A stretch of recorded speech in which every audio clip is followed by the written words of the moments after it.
Hello बच्चों and welcome to the wonderful world of economics. Yes बच्चों, as you know that कि हमने एक न्यू जर्नी स्टार्ट की, दैट इज़ पॉवर्टी की, जो 11th लेवल पे यानी 11th स्टैंडर्ड पे आपका 8th चैप्टर है। नाउ इसमें हमने देखा फर्स्ट पार्ट में कि पॉवर्टी के कॉन्सेप्ट्स क्या हैं। दो कॉन्सेप्ट्स हमने देखे, that is absolute poverty and relative poverty. जब हम एब्सोल्यूट पॉवर्टी की बात कर रहे हैं तो उसमें हमने सीखा कि when a person he is unable to satisfy basic needs of life like food, clothing, shelter, health and education. जब वो अपनी बेसिक ज़रूरतें भी नहीं पूरी कर पा रहा है तो हम उसे क्या कहते हैं बच्चों? Absolute poor. एब्सोल्यूट पॉवर्टी के दो टाइप्स थे, on one side that is rural poverty और दूसरा हमने देखा urban poverty. When the people are unable to satisfy the basic needs in rural area तो उसे आपने रूरल पॉवर्टी कहा। And when the people are unable to satisfy the basic needs in urban areas यानी cities and towns तो उसे हमने क्या कहा बच्चों? That is urban poverty. और दूसरी तरफ हमने देखा रिलेटिव पॉवर्टी। रिलेटिव पॉवर्टी में बच्चों हम क्या करते हैं, उसमें हम कंपैरिजन करते हैं। कंपैरिजन करते हैं यानी डिफरेंस देखते हैं between the income of the people, आपका वेल्थ आप कितना कर रहे हो, कंजम्पशन पैटर्न आपका क्या है। जब ये डिफरेंसेस देखते हैं तो उसे हम रिलेटिव पॉवर्टी कहते हैं। यानी हमने फर्स्ट पार्ट में देखा पॉवर्टी और उस पॉवर्टी में हमने देखा कि किस तरह से डिफरेंट कंसेप्ट्स हैं, जो एब्सोल्यूट और रिलेटिव पॉवर्टी। जब हम एब्सोल्यूट पॉवर्टी कहते हैं तो गवर्नमेंट का मेन टारगेट यही होता है to eradicate the poverty, to elevate the poverty, और इसके लिए बहुत सारे प्रोग्राम्स और स्कीम्स जो है हम डिस्कस करने वाले हैं इन अ वेरी नेक्स्ट लेक्चर। लेकिन आज हम देखेंगे कॉजेज ऑफ पॉवर्टी। आज हम क्या देखेंगे बच्चों? Causes of poverty in a very easy way. As you know that simplicity is our main motto. Now जब हम कहते हैं वेरी इजी तो इसमें देखो फर्स्ट इंट्रोडक्शन, जब ये क्वेश्चन आता है 11th स्टैंडर्ड लेवल पे तो जनरली आता है कि what are the different causes या various causes responsible for the poverty in India, कि इंडिया में पॉवर्टी के क्या रीजंस हैं, क्या कॉजेज हैं जिसकी वजह से पॉवर्टी दिखाई देती है। तो हम डिस्कस करेंगे। जब ये क्वेश्चन लिखना शुरू कर देते हैं तो पहले लिखना है you have to write a introduction, और उस इंट्रोडक्शन में हम क्या लिखते हैं? आपका पॉवर्टी हमने कल फर्स्ट पार्ट में पढ़ा था यानी लास्ट पार्ट में हमने डिस्कस किया था। पहले लिखना पड़ता है इंट्रोडक्शन। अब इंट्रोडक्शन में हम जनरली क्या बताते हैं कि poverty is a socio economic problem. ये एक चैलेंज है in front of Indian economy, जहाँ पे हमारी गवर्नमेंट कोशिश करती है it is remain in the top agenda in front of the Indian government to reduce the poverty in India through various programmes and policy. अच्छा, जब हम पॉवर्टी की प्रॉब्लम को हम डिस्कस कर रहे हैं तो हमने एक वर्ड यूज़ किया कि पॉवर्टी में जनरली हम क्या कंसिडर करते हैं? Social exclusion. सोशल एक्सकल्शन मतलब where few people they do not enjoy basic needs of life and they do not get better opportunity. उन्हें जो अपॉर्चुनिटीज़ मिलनी चाहिए, उन्हें जो फैसिलिटीज़ मिलनी चाहिए, उन्हें जो बेसिक नीड्स मिलनी चाहिए, उन्हें नहीं मिल पाती है। They are deprived from that. तो इसकी वजह से क्या रिजल्ट होता है बच्चों? पॉवर्टी। अच्छा, फिर क्या लिखना है? आपको मीनिंग लिखना है, और मीनिंग भी बहुत आसान। हमने इजी मीनिंग किया था कि हमने क्या देखा था? Poverty means a situation where majority of people they are unable to satisfy basic needs of life जैसे food, clothing, shelter, health and education। ये 5 हमारी फंडामेंटल बेसिक रिक्वायरमेंट है। फूड, क्लोथिंग, शेल्टर, रोटी, कपड़ा और मकान के साथ साथ अच्छी एजुकेशन होना, अच्छी हेल्थ एक्वायर होना, ये बहुत ज़रूरी है। तो जब हम इतनी इनकम नहीं अर्न कर पाएँ कि इन 5 बेसिक नीड्स को सेटिस्फाई कर पाएँ तो we lie below poverty line. हम पॉवर्टी लाइन के नीचे चले जाते हैं। ओके बच्चों, तो बस 2-3 लाइन में आपको इंट्रोडक्शन लिखना है, उसके बाद डेफिनेशन लिखना है। अब यहाँ पे हमने डेफिनेशन ये लिखा, लेकिन एब्सोल्यूट पॉवर्टी में हमने एक और चीज़ भी फर्स्ट पार्ट में डिस्कस की थी कि हमारी जो प्लानिंग कमीशन है According to them, they consider the absolute poverty on the basis of minimum calorie intake. जो फूड हम इनटेक करते हैं, अगर उस फूड में से the people who are staying in the rural area they do not get the calories of 2400 from their food, तो उसे हम क्या कहेंगे? Absolute poor. लेकिन जो पर्सन रहता है अर्बन एरियाज में, and if you do not get the 2100 calories from their food intake, तो हम उसे क्या कहेंगे? Absolute poor. क्योंकि प्लानिंग कमीशन ने पॉवर्टी को मिनिमम कैलोरी इनटेक के बेसिस पे कंसिडर किया। भाई हम इतनी इनकम कमा ही नहीं पा रहे हैं, इतना खाना अपने बॉडी को दे ही नहीं पा रहे हैं, इतनी न्यूट्रिशनल वैल्यूज़ नहीं दे पा रहे हैं, इसके लिए we are considered as a poor. अगर हम रूरल एरियाज़ में रहते हैं तो कम से कम हम इतना तो कमाएं कि हमारे बैलेंस डाइट में से we should get at least 2400 calories. और अगर हम अर्बन एरियाज़ में, सिटीज़ और टाउन्स में रह रहे हैं, तो हमारे उस फूड इनटेक में से हमें 2100 कैलोरीज मिलनी चाहिए। अच्छा, एक और ब्लैंक भी बताया था बच्चों, on an average her Indian को कितना मिलना चाहिए? 2250 कैलोरीज, लेकिन एक्चुअल कितना मिलता है? 1900 कैलोरीज। तो ये सब आपके कॉलेजेस में ब्लैंक के फॉर्म में, ऑब्जेक्टिव के फॉर्म में आता है। तो ऑब्जेक्टिव्स आपके क्लियर हो जाते हैं once the content is clear in your mind, तो ऑब्जेक्टिव का जवाब देना भी आपके लिए बहुत आसान हो जाएगा। ओके बच्चों, लेकिन टेंशन नहीं करने का, क्योंकि ऑब्जेक्टिव्स भी हम हर चैप्टर के इंडिविजुअली डिस्कस करते हैं। तो ऑब्जेक्टिव आप मेरे साथ भी करोगे तो यू नो दैट कि फुल मार्क्स जो है वो आपके खाते में चले जाएंगे। ओके बच्चों, तो बस आज हम कर रहे हैं causes of poverty. Causes of poverty में पहले इंट्रोडक्शन 2-3 लाइन में बता देना है कि पॉवर्टी क्या है। एक सोशो इकोनॉमिक कंसेप्ट है। Here poverty is considered with the problem of that is situation of people, that is social exclusion. Social exclusion means क्या है? Few people they are unable to satisfy the basic needs of life and they hardly get the better opportunities in their life. फिर आ गए meaning पे। हमने meaning को भी बहुत सिंपल में लिखा कि पॉवर्टी क्या है? एक situation where majority or masses of people they are unable to satisfy the basic needs of life, that is food, clothing, shelter, health and education। इतना आसान था, इजीली हमने समझ लिया, और ये वही रिवाइज कर रहे हैं जो हमने फर्स्ट पार्ट में किया था। अब कर रहे हैं something new, that is C part, causes of poverty. कौन से रीजंस हैं, रूट कॉजेज़ हैं जिसकी वजह से पॉवर्टी इंडियन इकोनॉमी में दिखाई देती है? बहुत इजी है, क्योंकि हम सराउंडिंग्स में देखते हैं, और उस सराउंडिंग्स में जब हम ऑब्जर्व करेंगे ना, you will find that these are the causes responsible for they. जैसे फर्स्ट हम देखते हैं, जो हम जनरली कहते हैं, हर एक पॉवर्टी के पीछे यानी प्रॉब्लम, सोशल प्रॉब्लम के पीछे, यानी अनएम्प्लॉयमेंट हो, पॉवर्टी हो, inequality of income and wealth हो, सबके पीछे बेसिक कॉज क्या है? Your population explosion. तो पॉपुलेशन एक्सप्लोजन जो है वो रिस्पॉन्सिबल है फॉर द पॉवर्टी, क्योंकि पॉपुलेशन इतनी फास्टर बढ़ती है, लेकिन गवर्नमेंट उतनी एम्प्लॉयमेंट अपॉर्चुनिटी सबको नहीं दे पाती है, और जो रिसोर्सेज हैं वो भी इक्वली डिस्ट्रीब्यूट नहीं हो पाते हैं। तो जिनको मिला उनका बेसिक प्रॉब्लम सॉल्व हुआ, लेकिन जिनको रिसोर्सेस नहीं मिला, क्योंकि हमने कहा कुछ पीपल जो है, मेजॉरिटी ऑफ पीपल जो हैं, they are deprived from these basic opportunities, उनको वो अपॉर्चुनिटीज़ नहीं मिल पाते हैं, क्योंकि पॉपुलेशन ज़्यादा है। कुछ लोगों तक वो मदद पहुंचती है, कुछ लोगों तक नहीं पहुंचती है। तो इसके लिए, क्योंकि आपकी इकोनॉमी में यानी हमारी इकोनॉमी में पॉपुलेशन रैपिडली बढ़ रहा है, फास्ट बढ़ रहा है, दैट इज़ वाई पॉवर्टी का प्रॉब्लम भी बढ़ रहा है, क्योंकि जो रिसोर्सेज हमारी इकोनॉमी में डिस्ट्रीब्यूट हो रहे हैं वो सब लोगों तक नहीं पहुंच पा रहे हैं।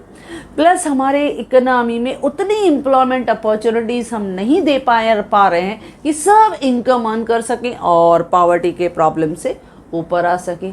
तो ये भी प्रॉब्लम है, दैट इज़ पॉपुलेशन आपका एक्सप्लोजन हो रहा है, फास्ट बढ़ रहा है। भाई हम जनरली देखते हैं कहीं पे भी, फॉर्मल सेक्टर या इनफॉर्मल सेक्टर, जब भी हम देखते हैं वैकेंसीज कितनी आते हैं, few seats you can count, लेकिन उसके लिए एप्लीकेशन कितनी आती हैं? बहुत सारी। तो कुछ फ्यू पर्सन्स की जो वांट है वो सेटिस्फाइड होगी, and the rest of people they remain unemployed यानी पॉवर्टी का प्रॉब्लम, क्योंकि इनकम ही अर्न नहीं हो रही है। तो इसके लिए rapid growth of population become the first root cause of poverty in our India. Okay बच्चों, क्लियर? चलो, सेकंड है स्लो इकोनॉमिक ग्रोथ। ये प्रॉब्लम हमने अनएम्प्लॉयमेंट में भी डिस्कस किया था। हमारी इकोनॉमी का ग्रोथ अगर हम प्राइमरी सेक्टर एग्रीकल्चर सेक्टर में देखें, वहाँ भी स्लो है, प्रोडक्शन उतनी नहीं बढ़ पाती है, क्योंकि हमारी इकोनॉमी में अभी भी सीजनल अनएम्प्लॉयमेंट है, डिस्गाइज्ड अनएम्प्लॉयमेंट है। ये भी हमने देखा था, क्योंकि लास्ट चैप्टर में हमने बहुत अच्छी तरह से ये डिस्कस किया था। तो उतनी प्रोडक्टिविटी नहीं बढ़ पा रही, उतना आउटपुट नहीं बढ़ पा रहा, उतनी इनकम नहीं बढ़ पा रही, तो it will result in poverty. ये पॉवर्टी की वजह से होता है। Then industry sector, secondary sector, यहाँ पे भी ग्रोथ रेट स्लो है। जितनी नंबर ऑफ इंडस्ट्रीज़ को इंक्रीज़ होना चाहिए वो उतना नहीं हो पा रहा है। जितनी प्रोडक्टिविटी, जितनी एम्प्लॉयमेंट होनी चाहिए रिसोर्सेज की, वो नहीं हो पा रही है। एज अ रिज़ल्ट ज़्यादा से ज़्यादा लोगों को जॉब नहीं हो पा रहा है, यानी इनकम एंड एम्प्लॉयमेंट को हम प्रॉपरली एलोकेट नहीं कर पा रहे हैं। इसके लिए सब लोगों के हाथ में इनकम नहीं आ रही। That is why it again result in poverty. Third, हम टर्शरी सेक्टर देखें, वहाँ पर भी स्लो ग्रोथ है, क्योंकि अर्बन एरियाज़ में फिर भी हम देखते हैं कि आपका इंफ्रास्ट्रक्चर काफ़ी अच्छा है, ग्रोथ अच्छा है, सर्विस सेक्टर्स अच्छी प्रोवाइड कर रहा है। लेकिन अगर हम बैकवर्ड एरियाज़ में देखें तो यू विल सी दैट वहाँ पे ग्रोथ रेट अभी भी स्लो है। वहाँ पे न प्रॉपर हेल्थ फैसिलिटीज़ है, न प्रॉपर एजुकेशन फैसिलिटीज़ हैं, न पूरे एनर्जी रिसोर्सेज अवेलेबल है। तो all these are responsible for creating poverty in our Indian economy. Clear बच्चों? तो सेकंड है slow economic growth in agriculture sector, industry sector and service sector, या you can say primary sector, secondary sector and tertiary sector. तीनों sectors में जो growth rate है very slow है। इसकी वजह से उतनी एम्प्लॉयमेंट अपॉर्चुनिटीज़ नहीं मिल पा रही हैं जितना होना चाहिए, जितनी हमारी पॉपुलेशन तो बहुत ज़्यादा है, लेकिन employment opportunities are very few. इसके लिए पॉवर्टी का प्रॉब्लम क्रिएट हो जाता है। ओके बच्चों? थर्ड है अनएम्प्लॉयमेंट एंड अंडर एम्प्लॉयमेंट। अब बेरोज़गारी, अनएम्प्लॉयमेंट है, अभी हम डिस्कस कर रहे थे स्लो इकोनॉमिक ग्रोथ, तो ये इंटरकनेक्टेड है। अब स्लो इकोनॉमिक ग्रोथ है तो इसकी वजह से अनएम्प्लॉयमेंट का प्रॉब्लम क्रिएट होता है, और अनएम्प्लॉयमेंट के भी हमने बहुत सारे कॉजेस पढ़े थे। अब जब अनएम्प्लॉयमेंट होगा यानी there is no income, when there is no income तो पॉवर्टी का प्रॉब्लम इज़ देयर। या जनरली दूसरा भी हम प्रॉब्लम देखते हैं अंडर एम्प्लॉयमेंट। ये भी हमारे इंडियन इकोनॉमी का एक बहुत ही रेगुलर प्रॉब्लम दिखाई देता है। You are entitled, you are eligible for the higher post, but you have to accept the lower post job, lower pay job करना पड़ता है। क्यों? क्योंकि जब हम अप्लाई करते हैं तो ज़रूरी नहीं है जिस जॉब के लिए आप कैपेबल हो वो वैकेंसी आपको मिल जाए, वो सीट खाली हो। तो क्या करना पड़ता है, चाहे दूसरी कौन सी भी वैकेंसीज हो, भले वो लोअर पेड जॉब हो, लेकिन something is better than nothing, तो हम वो जॉब एक्सेप्ट कर लेते हैं। तो अंडर एम्प्लॉयमेंट का भी प्रॉब्लम होता है, बहुत बार होता है कि वन पर्सन इज़ MBA, वो MBA है तो वो चाहता है कि मुझे मैनेजर की जॉब मिले, लेकिन सपोज़ मैनेजर की जॉब अवेलेबल नहीं है, कहीं पे क्लर्क की जॉब जो है वो अवेलेबल है, सुपरवाइज़र है उसकी जॉब अवेलेबल है, तो हम क्या कर देते हैं, एक्सेप्ट कर लेते हैं वो जॉब। तो कभी कभी under employment is also responsible for poverty.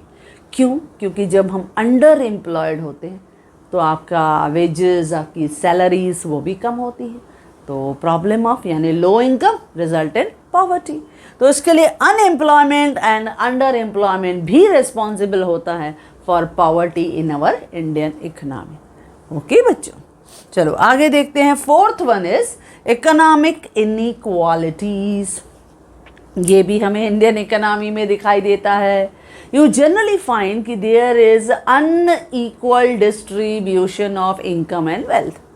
और जब unequal distribution between income and wealth है तो जो gap between rich and poor है वो वाइडर हो जाता है, और जब गैप बढ़ जाता है तो rich are becoming rich and poor are becoming poor. ये होता है। हमारी इकोनॉमी में, क्योंकि सर्कल ही ऐसे चलता है। तो अनइक्वल डिस्ट्रीब्यूशन जब रहता है, इकोनॉमिक इनइक्वालिटीज़ रहती हैं, तो it will create more and more poverty, क्योंकि poverty will create more poverty. Poverty की वजह से और पॉवर्टी जो है वो क्रिएट होती है, क्योंकि when the person is poor तो वो अपने बच्चों को अच्छी तरह से नहीं पढ़ा पाते, और जब वो अच्छी तरह से वेल एजुकेटेड नहीं होते हैं, वेल ट्रेंड नहीं होते हैं, वेल स्किल्ड नहीं होते हैं, तो उन्हें अच्छी जॉब भी नहीं मिल पाती। Again they will remain the poor.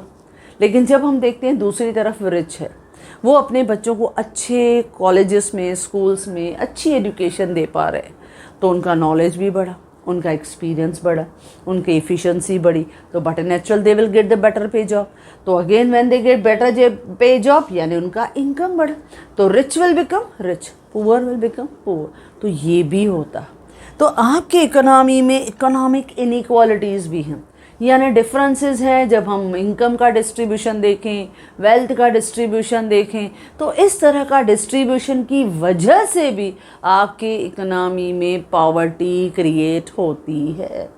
यानी हम पॉवर्टी का प्रॉब्लम अपने सराउंडिंग्स में देखते हैं, ये ऑब्जर्व करते हैं। क्यों? क्योंकि unequal distribution of income and wealth है। ओके बच्चों, नेक्स्ट है पुअर इंफ्रास्ट्रक्चर फैसिलिटीज़।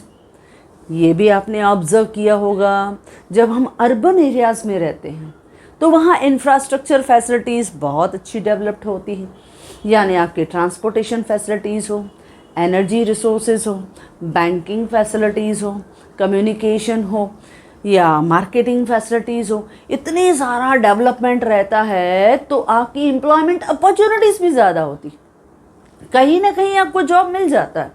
लेकिन जब हम बैकवर्ड एरियाज़ में देखते हैं तो वहाँ पे इस तरह की बेटर ट्रांसपोर्ट फैसिलिटीज़, कम्युनिकेशन हो, इंश्योरेंस हो, बैंकिंग हो, मार्केटिंग हो, वेयर हाउसिंग फैसिलिटीज़ हो, ये उनके पास बेटर इंफ्रास्ट्रक्चर फैसिलिटीज़ नहीं है। तो सपोज़ उनके पास बेसिक अगर रिसोर्सेज, अगर हम कहें अच्छी इलेक्ट्रिसिटी नहीं है, वाटर फैसिलिटीज़ नहीं है, तो उनके पास अच्छी इंडस्ट्रियल डेवलपमेंट अपॉर्चुनिटीज़ भी नहीं होंगी, क्योंकि बेसिक उनके पास अम्यूनिटीज़ नहीं है, तो वहाँ पे इंडस्ट्रीज़ भी नहीं होंगी। इसके लिए उनके पास दूसरे अल्टरनेटिव ऑप्शंस भी नहीं होंगे, तो कहाँ से उनको इनकम मिलेगी? तो ये प्रॉब्लम आता है। ये हम देखते हैं अच्छे कॉलेजेस हो, अच्छे स्कूल फैसिलिटीज़ हो, अच्छे हेल्थ मेजर्स हो, तो ये भी इंफ्रास्ट्रक्चर में हम इंक्लूड करते हैं।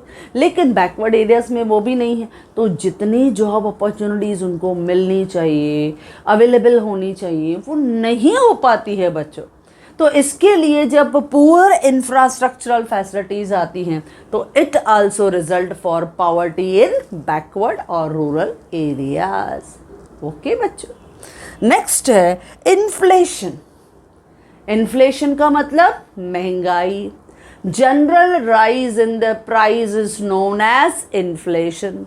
जब लगातार आपकी प्राइजेस गुड्स एंड सर्विसेज की बढ़ती रहे तो उसे हम क्या कहते हैं? इन्फ्लेशन कहते हैं। और जब इन्फ्लेशन होता है, महंगाई होती है, तो उसकी वजह से गरीबी और बढ़ती है। पता है क्यों? क्योंकि परचेजिंग पावर रिड्यूस हो जाता है, हमारा कंजम्पशन लेवल रिड्यूस हो जाता है। अब जो चीज़ महंगी होती रहेगी तो हम क्वांटिटी कम परचेस करेंगे, यानी हमारा खाने पीने की क्वांटिटी कम हो जाएगी, तो हमारे जो कैलोरीज इनटेक हमें बॉडी को देनी है वो तो मिल ही नहीं पाता है। तो ये प्रॉब्लम होता है। फिर हम जो है चूज़ करते हैं सस्ती सस्ती चीज़ें, क्योंकि गरीब मोस्टली ये करता है, क्योंकि उनके पास उतने फंड्स ही नहीं है। तो वो क्या करेगा? जो चीपर कमोडिटी अवेलेबल होगा मार्केट में वही परचेस करेगा, यानी फिर प्रॉब्लम उधर ही आया। यानी majority of people they are unable to satisfy basic needs of life. क्योंकि जब महंगाई बढ़ी, स्कूल्स में आपके फीस बढ़ गए। हम हेल्थ मेजर्स में देखें तो बहुत सी जो डॉक्टर्स की ट्रीटमेंट है वो कॉस्टली हो गई, तो बहुत सी जो पुअर पर्सनस है काफ़ी सर्जरीज़ या हेल्थ मेजर्स जो है वो अफोर्ड नहीं कर पाते हैं, क्योंकि बहुत पेमेंट उनको करनी पड़ती है और उनके पास उतना पैसा नहीं होता है। तो ये प्रॉब्लम आ जाता है। या हम लोग देखते हैं कि जनरली जब हम इस इंफ्रास्ट्रक्चर या इन्फ्लेशन की बात करते हैं तो हमारा परचेजिंग पावर, बहुत सारी चीज़ें महंगी हो गई, पेट्रोल महंगा हो गया या डीजल महंगा हो गया, तो उसकी वजह से फ्रूट्स है, वेजिटेबल्स है, फूड ग्रेन्स हैं, सब महंगे हो जाते हैं। और ये सब चीज़ें जब महंगी होने लगती हैं तो ये सबसे ज़्यादा हिट करती हैं, अटैक करती हैं ऑन पुअर।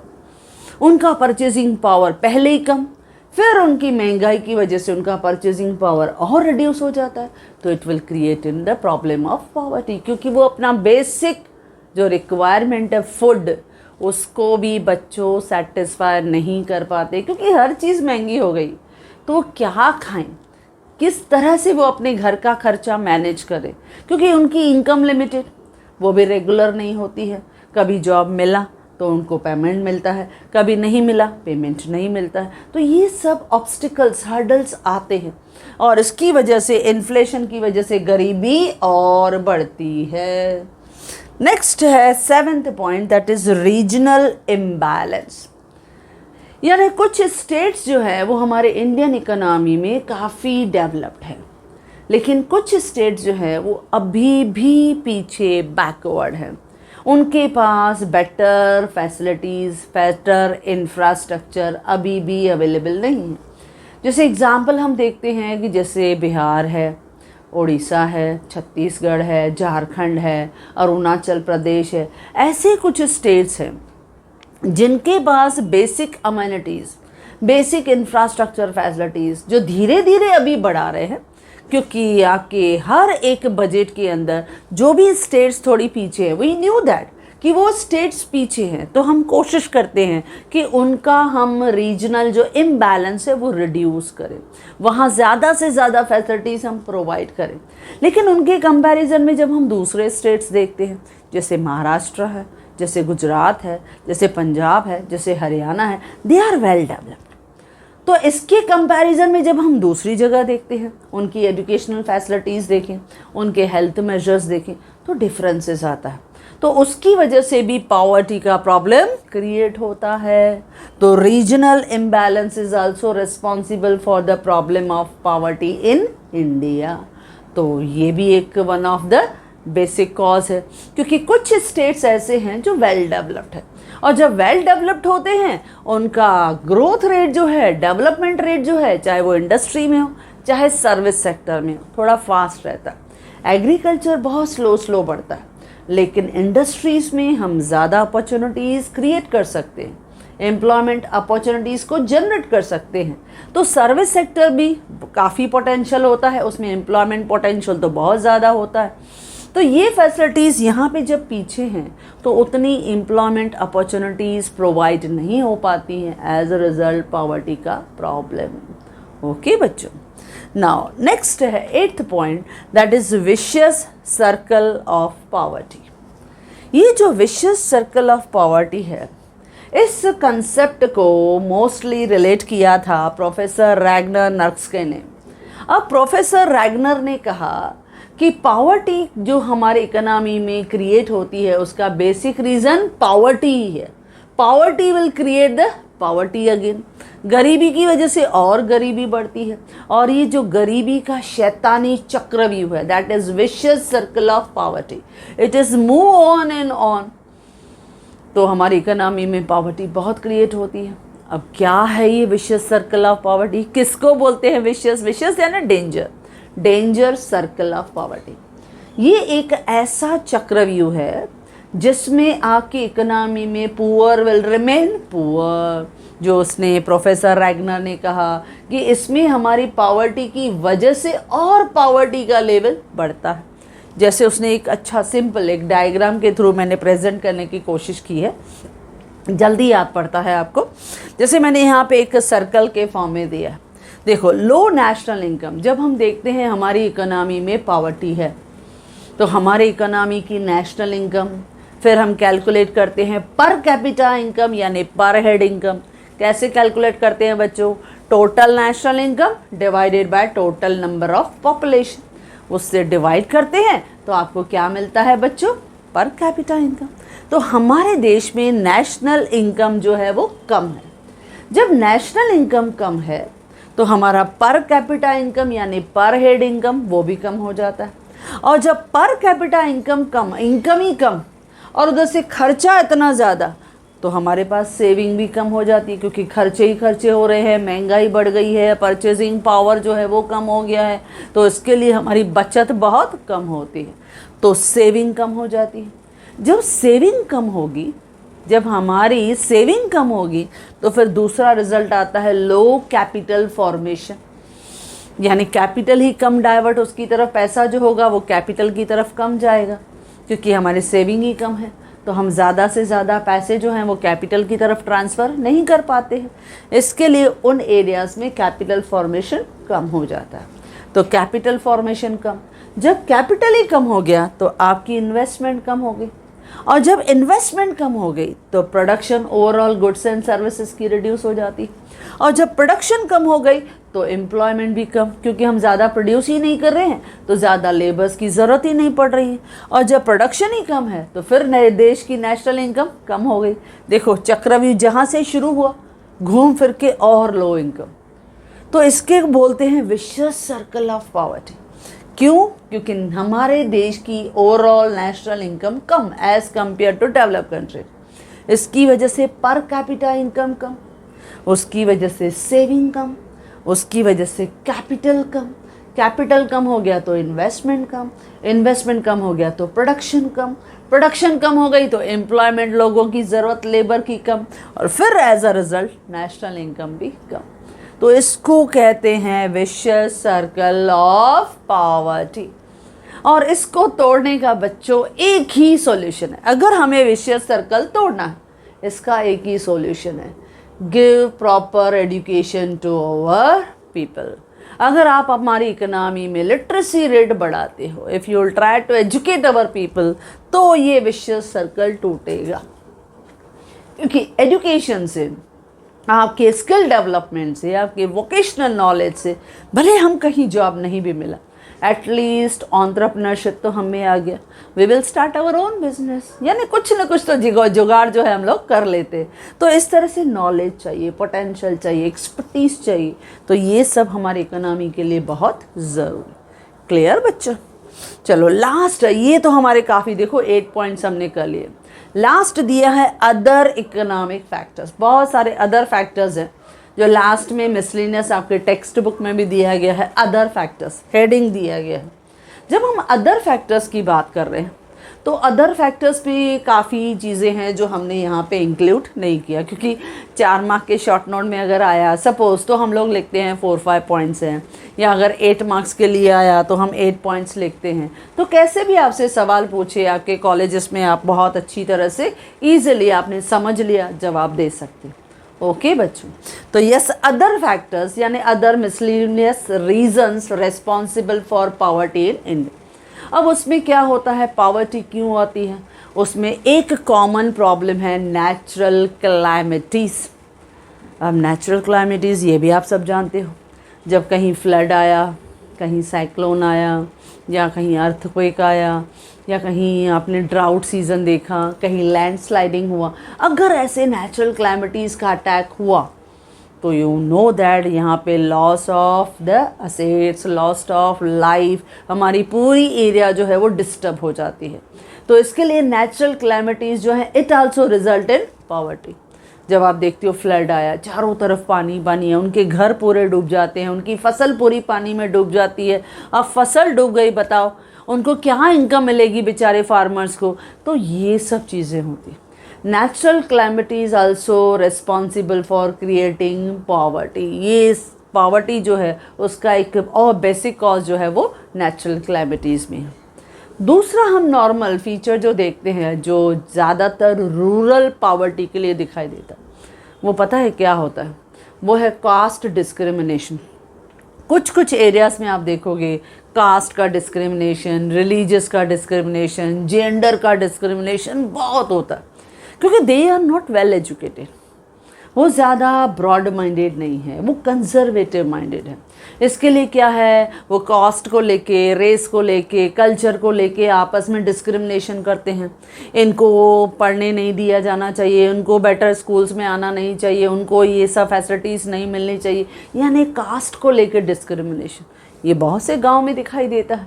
तो ऐसे लोगों की फिर कंडीशन क्या हो जाती है, पुअर। यानी उन्हें अच्छी एजुकेशन एंड फैसिलिटीज़ नहीं मिल पाती हैं, उन्हें अच्छी जो बेसिक फैसिलिटीज़ चाहिए वो उनसे वो दे आर डिप्राइव्ड, उनको वो नहीं इंजॉय कर पाते हैं। तो ये एक प्रॉब्लम आता है। देन रिलीजियस डिस्क्रिमिनेशन आता है, उनकी वजह से भी उनके बहुत सारे फैसिलिटीज़ में डिफरेंसेस आ जाता है। और एक बेसिक जो रूरल एरियाज़ में भी दिखाई देता है, इवन इन अर्बन एरियाज़ में बहुत से लोग अभी भी सोचते हैं कि लड़कियों को पढ़ाने की क्या ज़रूरत है, उन्हें तो घर ही संभालना है, तो इसके लिए लड़कों को पढ़ा, क्योंकि उनको आगे चल के घर संभालना है, तो लड़कियों को क्यों पढ़ाना। अब लड़कियों को पढ़ाएंगे नहीं तो how they will move in the economy in a very proper way. तो इसके लिए आजकल तो बेटी पढ़ाओ बेटी बचाओ, ये आप मोमेंट्स देखते हो, प्रोग्राम्स आपने सुने हैं। तो मोस्टली आजकल ये डिस्क्रिमिनेशन अर्बन एरियाज़ में तो काफ़ी हट गया है। बैकवर्ड एंड रूरल एरियाज़ में भी धीरे धीरे अवेयरनेस आ रही है, लेकिन फिर भी ये डिस्क्रिमिनेशन जो है, जेंडर का डिस्क्रिमिनेशन दिखाई देता है। या इवन आप बहुत से जॉब्स में देखोगे कि जैसे कंस्ट्रक्शन साइट पे जब वो अपॉइंट करते हैं तो मेल को ज़्यादा पे करते हैं, फीमेल को कम पे करते हैं। जेंडर डिस्क्रिमिनेशन होता है, क्यों? उनको लगता है कि मेल जो है वो हैवी लोडेड वर्क जो है वो संभाल सकता है, उनमें पोटेंशियल ज़्यादा है, लेडीज़ में कम है। इसके लिए बहुत से केसेस में इस तरह का डिस्क्रिमिनेशन, बहुत से इंडस्ट्रियल एरियाज़ में इस तरह का डिस्क्रिमिनेशन अभी भी है। तो ये पॉवर्टी का एक और रीज़न है। थर्ड हम देखते हैं हमारे इकोनॉमी में एडमिनिस्ट्रेटिव इनएफिशिएंसी है या करप्शन है, जिसकी वजह से भी पॉवर्टी का प्रॉब्लम आता है। अब जब हम एडमिनिस्ट्रेटिव इनएफिशिएंसी देखते हैं, means there is not equal distribution of income and wealth, ये प्रॉब्लम आता है। हम लोग नेक्स्ट पार्ट में करने वाले हैं। बहुत सारे प्रोग्राम्स एंड पॉलिसीज़ जो हैं for the upliftment of the poor people बनाए जाते हैं, लेकिन उनका बेनिफिट वहाँ तक नहीं पहुँचता। यानी बीच में जो मिडल मैन्स हैं, they will enjoy the each and every fruit, उनका पूरा का पूरा जो है उनके पॉकेट में चला जाता है। तो ये करप्शन होता है, जिसकी वजह से भी पॉवर्टी है। यानी हमारी गवर्नमेंट हैवी एक्सपेंडिचर इंकर कर रही है, लेकिन वो पैसा उन तक नहीं पहुंचता। इसके लिए आजकल हमारी इकोनॉमी जो है डिफरेंट एंगल से काम कर रही है। आप देखो कि फार्मर्स हो या जो पुअर एंड नीडी पीपल हो, उनके डायरेक्टली खाते में पैसे जमा किए जाते हैं। तो ये क्या है, उनको डायरेक्ट सपोर्ट मिलता है, क्योंकि उन्हें हमारी गवर्नमेंट को भी मालूम है so many leakages are there, so many loopholes are there, जो इस तरह के करप्शन के थ्रू पैसे जो हैं वो खा जाते हैं। या हम देखते हैं हमारा पब्लिक डिस्ट्रीब्यूशन सिस्टम। अब इस पब्लिक डिस्ट्रीब्यूशन सिस्टम में भी काफ़ी फूड ग्रेन जो है या केरोसिन जो है या ऑयल जो है वो गरीबों के लिए उनको फ्री में दिया जाता है। लेकिन आप देखोगे बहुत से जो लोग रहते हैं वो ये सब अनाज जो है वो जाके ओपन मार्केट में हाई प्राइस पे बेच देते हैं। इवन मेडिसिन्स हॉस्पिटल्स के लिए आती हैं कि गरीबों को देनी है, लेकिन वो ओपन मार्केट में जाके प्राइवेट क्लिनिक्स में जाके वो बेच देते हैं। तो ये पब्लिक डिस्ट्रीब्यूशन सिस्टम में भी लीकेजेस हैं। जब ऐसा होता है तो पॉवर्टी कैसे हम 100% जो है वो रिड्यूस कर पाते हैं? तो कभी कभी हमारे सिस्टम में थोड़े डिफेक्ट्स आ जाते हैं, थोड़ी लीकेजेस आती हैं, थोड़ा प्रॉब्लम आता है, जिसकी वजह से ये गरीबी दिखाई देती है। ओके, लेकिन आपको ये सब डिटेल में इतना नहीं जाना है, आपको इसमें से कोई भी सिलेक्टेड जो है वो बेसिक कॉजेस करने हैं। जैसे हमने कहा पॉपुलेशन एक्सप्लोजन, ये एक रीज़न है। Then slow economic growth, agriculture, industrial and service sector, यहाँ पे भी ये प्रॉब्लम दिखाई देता है। अनएम्प्लॉयमेंट, बेरोज़गारी है या अंडर एम्प्लॉयमेंट है तो वेज ही कम है, तो पॉवर्टी का प्रॉब्लम दिखाई देता है। इकोनॉमिक इनइक्वालिटीज़ है इन इनकम एंड वेल्थ, तो भी पॉवर्टी का प्रॉब्लम दिखाई देता है। पुअर इंफ्रास्ट्रक्चर फैसिलिटीज़ है बहुत सी एरियाज़ में, जिसकी वजह से एम्प्लॉयमेंट जनरेशन जो है वो लिमिटेड है, इसके लिए सब लोगों को जॉब नहीं मिल पाता है। इन्फ्लेशन है, there is rise in the price of various goods and services, तो हमारा कंजम्पशन पावर, हमारा परचेजिंग पावर रिड्यूस हो जाता है, विच रिजल्ट इन पॉवर्टी।